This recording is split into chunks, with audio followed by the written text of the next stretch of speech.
from our 7 Tasmania studios. Your nightly news with Kim Miller begins now. Farmers in the Coal River Valley are awaiting life-changing funding for the delivery of more water to the region. The federal government is yet to foot its share of the Southeast Irrigation Scheme, leaving those in the agricultural sector in the lurch. Moving from New South Wales with his family 3 years ago, Jake was looking forward to owning his own winery, settling on a farm in the Coal River Valley. It had the best potential, in my opinion, for quality production consistently of wine. The only issue was water. His fears have become reality, with the future of the Southeast Irrigation Scheme under a cloud, the doubts forcing a halt on expansion plans. We've got another 7 hectares plantable here, but we can't manage that with our current water resources.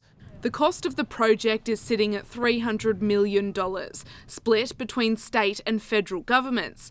Satisfied with the commitment at a state level, Tas farmers last week submitted a business case, asking the federal government to foot their $150 million share. This scheme will expand agriculture right down through the southeast, which has a much warmer climate. Tas farmers claim the irrigation scheme wouldn't just help with delivering water here in the Coal River Valley, it would also bolster employment numbers, which they say would be a game changer for the industry. So it will enable around 500 new jobs in the industry when the scheme is complete. Environment and Water Minister Tanya Plibersek says the government is considering a revised proposal from the state government, which it will consider as part of its budget processes. For now, Jake's remaining optimistic. I think that when that evidence is presented federally, that it's only a matter of time for that support to come in. Lily Thompson, 7 Tasmanian News. A shock for onlookers at a busy shopping centre, watching on as a dramatic arrest unfolded in Kings Meadows at lunchtime. Witnesses describing the chaos, saying they saw officers swarm the Meadow Mews car park, taking down an alleged offender. A man was taken into custody around 12:30, with police describing the incident as a planned operation. The Hospitality Association says overall the state's occupancy levels finished winter on a positive note compared to last year, but the state's regional areas continued to feel the pinch. August occupancy rates sat at just over 61% statewide, a slight improvement on last year's figures. Numbers were strongest in the south, though the east struggled with bookings, with less than 40% of rooms booked. Hobart is among 4 capital cities which recorded a fall in dwelling values through the September quarter. Hobart remains the weakest capital city market, falling 0.3%. Melbourne, Canberra and Darwin also dropped by around 1%. The slowdown in the pace growth comes as homeowners increasingly look to sell. International tennis stars look set to extend their Tasmanian stay after the Hobart International, with more pro tours heading north. An additional 2 junior tournaments have also been locked in, giving fans plenty of chances to see some of the best in action. Serving up a summer of tennis. A bumper 5 weeks of elite matches will hit the north and the northwest in January.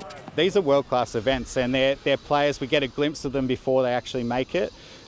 So we get really up close and personal. 2 junior international tournaments are making their way onto the beefed-up calendar, starting with the next crop of seeded hopefuls hitting the court in Burnie and Launceston. This is the step in the juniors, taking that direction towards the top tour and being on the world game. Followed by the Tasmanian Championships in Devonport, then the Burnie International, and rounded out by the Launceston International, making its hotly anticipated return to its rightful home. It was a significant blow to the Launceston community when the Launceston International was moved, so we're really excited to see that it's returning. The summer showcase not just about the game, looking to harness a big visitor boost for off-court experiences. The benefits to the region, to the north of the state, are just huge, both economically and socially. It's so important for us to have that played here in Tasmania, let alone in the northern part of the state for once. And give a future generation of stars inspiration in their own backyard. Having these tournaments really give our kids and our juniors coming through the pathway an opportunity to aspire to that next level. Victoria Risto, 7 Tasmania News.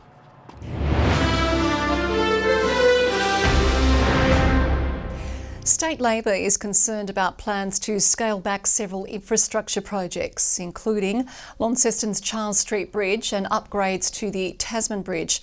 The Shadow Treasurer labelled it, quote, a consequence of the Liberals' reckless handling of the state budget.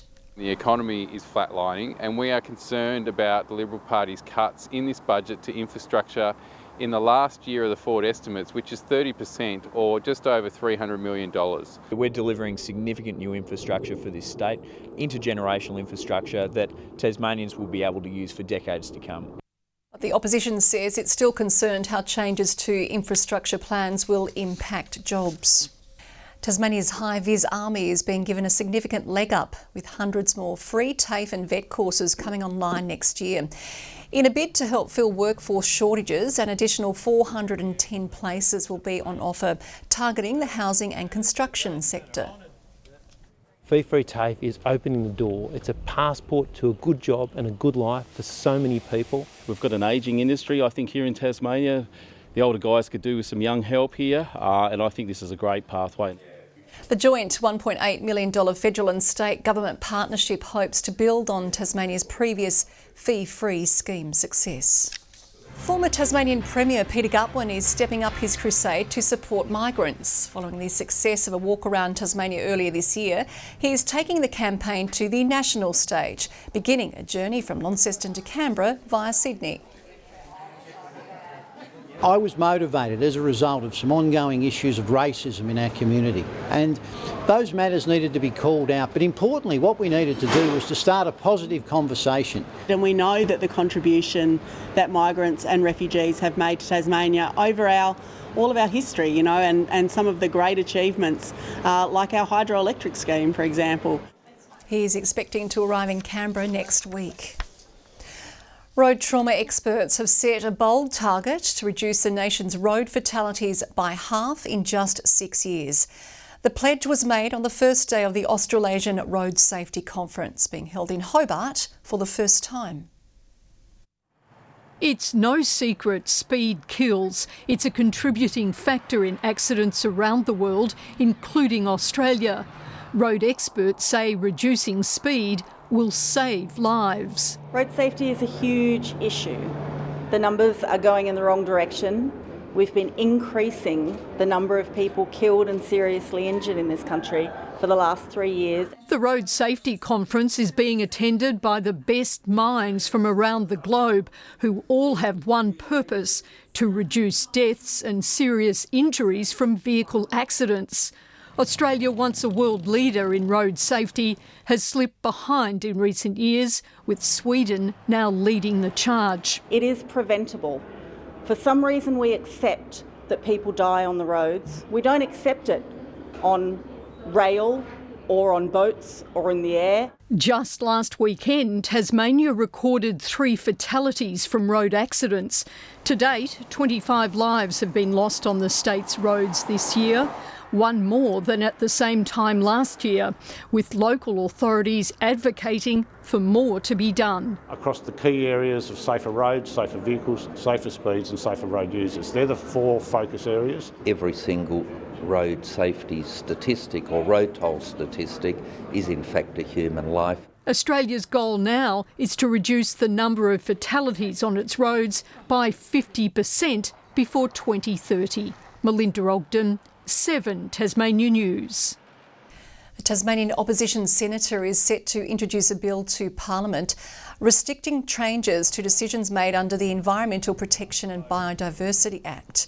Industry leaders say it's about giving confidence to communities, including the West Coast, which is waiting to hear about the future of salmon farming in the region. One that everyone should be able to get behind because it doesn't cut anybody out, but it provides, importantly, certainty for industry, for communities and for people working in those businesses. This is a personal decision for the Minister. She's got to make sure that all of the requirements have been considered. The bill will be introduced next week. Smoke will likely be visible across large parts of the state over the coming weeks. Spring fuel reduction burns are now underway, looking to reduce potential threats ahead of the upcoming summer bushfire season. Now in its 11th year, the multi-agency partnership focuses on broad-scale community protection. Details surrounding planned burns can be found on the Tas Alert app.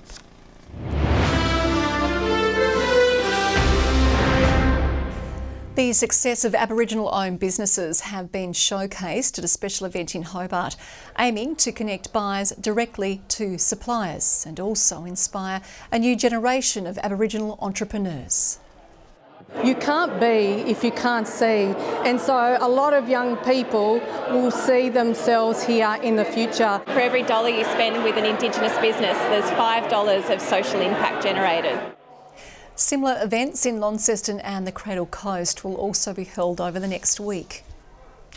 An iconic Australia punk jazz band is getting ready to take to the stage with the help of Tasmania's Symphony Orchestra. The Cat Empire is set to play some of their biggest hits with a twist, giving 7 Tasmanian News a sneak peek at rehearsals today. Saying hello, hello to Hobart.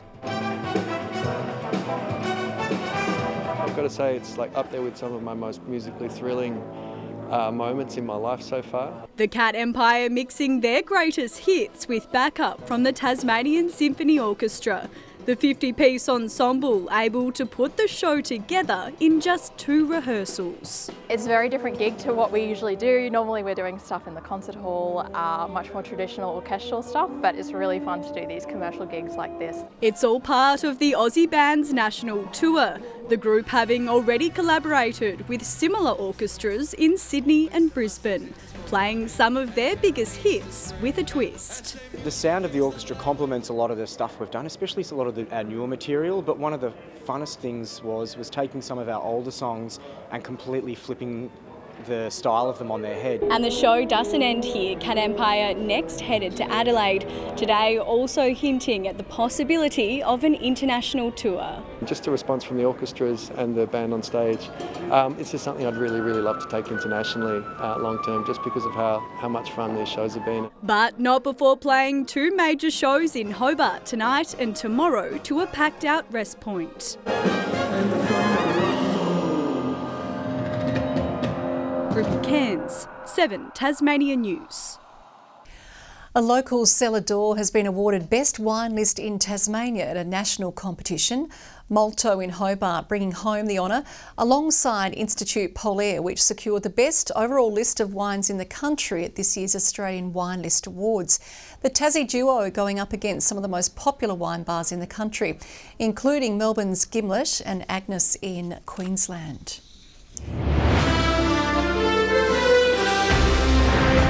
With 8 Super Netball teams and just 80 players, there aren't a lot of opportunities to crack into Australia's top tier. But a big chance is being handed to a young Northwest netballer, just the 2nd Tasmanian to be signed by a national club as a training partner.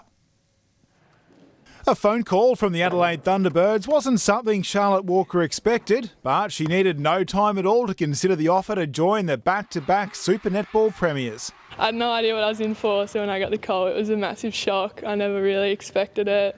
It was always like a hope and a dream, I suppose, but nothing I expected. Playing for Devon in the TNL and the Tassie Under-19 team, she trained with the Thunderbirds in June. But it was her performance for the Australian Under-21s under the Thunderbirds' assistant coach that got the Burnie defender noticed. Her ability to read the play, intercept the ball, get hands over the ball, she's got fantastic attributes. Her being embedded in our environment will give her a great opportunity to develop. The 18-year-old apprentice Chippy is just the 2nd Tasmanian to be signed on as a training partner with an SSN club. She'll now need to down tools and move to Adelaide full-time for pre-season at least. My whole workplace is very happy for me. They have been very understanding.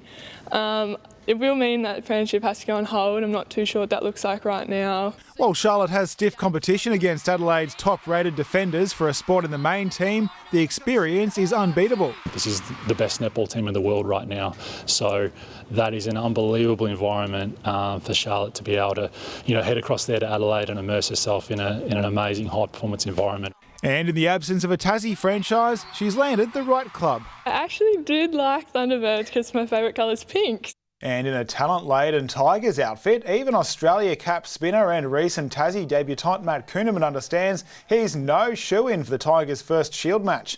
After taking his first wickets for the Tigers against Victoria on Wednesday, he's still on a mission to cement his spot in the team. Just nailing them little things and getting our blueprint right, and that's the one we really want to win, is the Sheffield Shield. There's a long rest for the Tigers. They don't play their first Shield game until Tuesday. And Kim, that is tonight in sport. Okay, thanks, Nick. Well, Kaya will join us after the break with the weather forecast.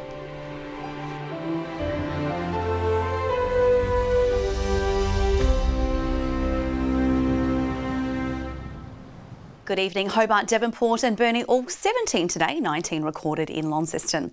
A lovely 22 degrees at St Helens, Friendly Beaches 19, 16 for Flinders Island, Smithton, Maria Island and Bushy Park.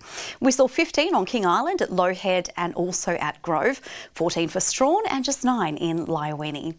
Cumulus cloud was seen about the southwest of Tasmania, with scattered cloud about the remainder of the west, with mostly clear skies elsewhere. The satellite here shows a frontal cloud band moving away to the east of the state, just clipping eastern Bass Strait and the north of Flinders Island. Tomorrow a high will cross over Bass Strait and extend a ridge over southeastern Australia. South to southwesterly winds will increase up to 20 knots about the southeast in the early morning. Southwesterly swells will peak to 4 metres. We have a frost warning for the central north and the Midlands. And the sunshine continues in Hobart and Bothwell tomorrow, 17. Partly cloudy skies in Geeveston, 17 also. A bit of cloud in Launceston, 18. Much the same in Devonport, 15 there. 17 and a sunny morning after a frost in Cressy. We'll see sunny skies extend to Burnie and Curry, 15's the top. 14 and cloud clearing in Strawn. 15 and cloudy for St Helens. Fine and sunny conditions for Swansea and Orford. 16's the maximum. Thursday, inland frosts continue. It will be fine until light showers develop about the northwest during the morning. Friday, late morning showers developing about the far northwest, extending to remaining districts during the afternoon and evening. And as the weekend arrives, we can typically expect showers statewide on Saturday, more likely about the northwest. To our nation's forecast now for your Wednesday. Adelaide and Brisbane showing a top of 24 tomorrow, becoming windy in Perth, 18. 18 also in Melbourne, but they'll welcome fine and sunny conditions. Also welcoming fine conditions will clear across most parts of the state. 11 in Hobart, 13 in Launceston and 11 in Devonport. That's all from me this evening, Kim. I'll see you again tomorrow. Thanks, Guy. We'll see you then.